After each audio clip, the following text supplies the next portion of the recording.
Hello everyone, welcome to my channel.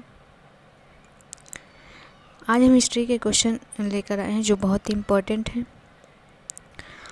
और ये practice set है नेट जेआरएफ जो 2022 में होने वाला है।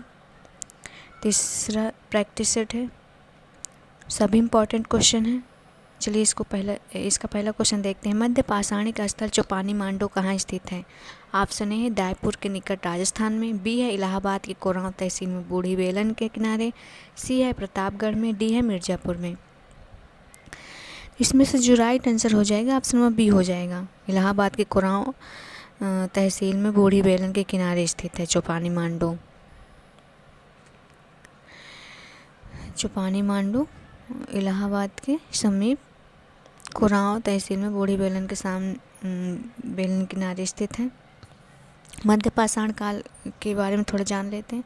इसमें पाषाण के लघु उपकरण बनाए जाते हैं। पाषाण क्या है? पत्थर के लघु उपकरण बनाए जाते थे। और सर्वप्रथम मध्य पाषाण काल के उपकरणों की खोज सबसे पहले किसने किया था? तो 1867 में C.L. कर्नाइल ने की थी।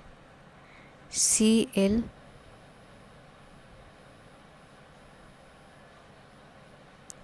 कर्नाइल ने की थी।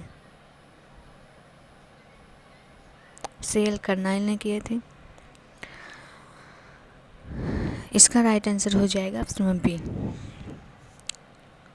इसमें जो लोग शिकार करते थे और मछली पकड़कर उसको खाते थे, खाद्य वस्तुएं एकत्र करके अपना जीवन यापन करते थे। तो नेक्स्ट क्वेश्चन देखते हैं। इसमें है कालक्रम में लगाएं। इसमें है कालक्रम में लगाएं। ए है लौह युग, बी है कांस्य युग और सी है पूर्व पाषाण युग, डी है नव पाषाण युग। तो इसमें कालक्रम में सबसे पहले कौन आता है? तो सबसे पहले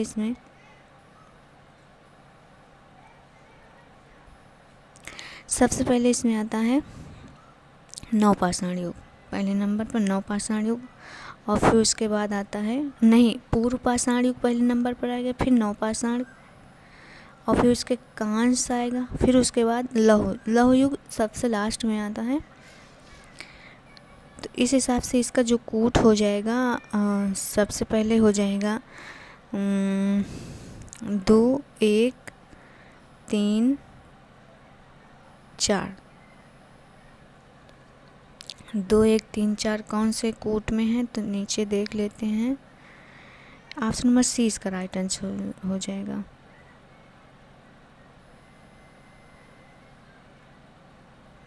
नेक्स्ट क्वेश्चन है, पशुपालन का प्राचीनतम साक्ष्य कहाँ से प्राप्त हुआ है?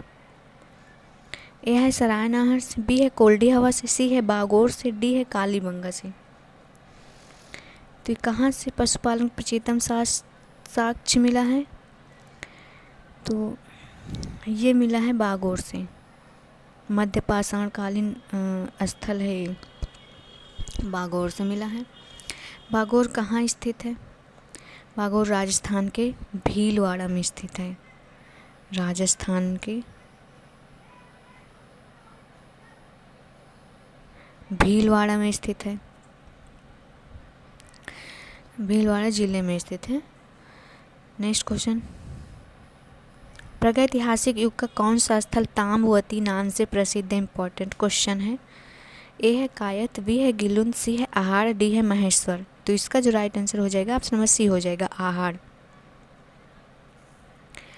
आहार का प्राचीनतम नाम ही ताम्रवती है। इसका जो नाम है प्राचीनतम उसी को ताम्रवती कहते हैं। तो ये कहाँ स्थित है? तो यह अरावली पर्वत मालाओं से घिरा हुआ है। उदयपुर के पूर्व में आहार नदी के किनारे बसा है। ताम्रवती उदयपुर के निकट पूर्व में आहार नदी के किनारे बसा है। इसको घाटपुर भी कहा जाता है। इसको ताम्रवती को घाटपुर भी कहा जाता है। घाटपुर भी कहा जाता है इसे। घाटपुर भी कहा जाता है। यहाँ की खुदाई करने में बड़ी भट्टी मिली है एक, और तांबे का सामान भी मिला है, जिससे यह पता चलता है कि तांबे गलाने का कार्य यहाँ होता था। तो मध्य पाषाण कालीन स्थल है, तो इसमें तांबे का काम भी होता था। यह स्थान 8 बार बसा है। इम्पोर्टेंट क्वेश्चन है, यह स्थान 8 बार बसा है। यह कच्ची ईंटों और पत्थरों से मकान भी बनाए जाते थे। यहाँ कच्ची ईंटें और पत्थरों से मकान भी बनाए जाते थे। तो इसका राइट आंसर सी हो जाएगा। नेक्स्ट क्वेश्चन देखते हैं। निम्नलिखित में से किस नवपाषाणिक पुरास्थल से गर्तवास के प्रमाण मिले हैं? ए है मारतंड, बी है दाऊजली हेटिंग, सी है बुर्जहोम, डी है चिरांद। इसका जो राइट आंसर हो जाएगा ऑप्शन में बुर्जहोम हो जाएगा, सी। बुर्जहोम से गर्त निवास मिले हैं। बुर्जहोम कहाँ स्थित है? तो ये कश्मीर में स्थित है, ये सब पता है। ईसा पूर्व तीसरी सदी में संस्कृत से ही एक समृद्ध नवपाषाण संस्कृत रही है। इस स्थल का पहला कालखंड नवपाषाण युगीन है। ठीक है, नेक्स्ट क्वेश्चन है। प्रसिद्ध भीमबेटका गुफाएं कहाँ स्थित हैं? ए है भोपाल में, बी है रायसेन में, सी है धार में, डी है होशंगाबाद में। तो इसका जो राइट आंसर हो जाएगा ऑप्शन में बी हो जाएगा, रायसेन में स्थित है प्रसिद्ध भीमबेटका गुफाएं, रायसेन में। भीमबेटका गुफाएं रायसेन में स्थित है। यहाँ करीब 500 गुफाएं स्थित है। रायसेन में करीब 500 गुफाएं स्थित हैं। 500 गुफाएं हैं। इसमें शैल चित्रों का अपूर्व संसार बसा है। इसकी खोज किसने की थी? BL वाकड़कर महोदय ने की थी। इसका समय लगभग 800 ईसा पूर्व है। 800 ईसा पूर्व है। नेक्स्ट क्वेश्चन देखते हैं। हड्डी की मात्र देवी मूर्ति कहाँ से प्राप्त हुई है? ए है विंध्य घाटी के निम्न पुरापाषाण से, बी है सोन घाटी के मध्य पूर्व पाषाण काल से, सी है बागोर के मध्य पाषाण काल से, डी है विंध्य घाटी के उच्च पूर्व पाषाण काल से। तो इसका जो राइट आंसर हो जाएगा विंध्य घाटी के उच्च पूर्व पाषाण काल से। इसका राइट आंसर डी हो जाएगा। नेक्स्ट क्वेश्चन है। ब्लेड ऑफ ब्यूरिन चारित्रिक उपकरण हैं। ये कहाँ किस पाषाण काल से प्राप्त हुए हैं? ए है निम्न पुरापाषाण काल से, उच्च पुरापाषाण काल से, सी है मध्य पुरापाषाण काल से, डी है नवपाषाण संस्कृति से। इसका राइट आंसर हो जाएगा उच्च पुरापाषाण काल से। इस काल में व्यक्ति पत्थरों के औजारों का उपयोग करते थे और शिकार करते थे, उसी को पहनते थे। हड्डियों का आभूषण बनाकर उसी को पहनते थे और इस्तेमाल करते थे। नेक्स्ट क्वेश्चन है। किस क्षेत्र को भारतीय प्रागैतिहासिक का टेक्स्ट बुक कहा जाता है? ए है बेलन घाटी, बी है मध्य सोन घाटी, सी है कैमूर घाटी, डी है होशंगी। तो किस क्षेत्र को भारतीय प्रागैतिहासिक का टेक्स्ट बुक कहा जाता है? इसका राइट आंसर हो जाएगा ऑप्शन नंबर ए, बेलन घाटी।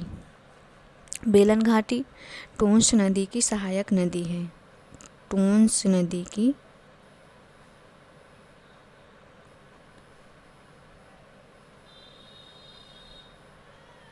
नदी की सहायक नदी है।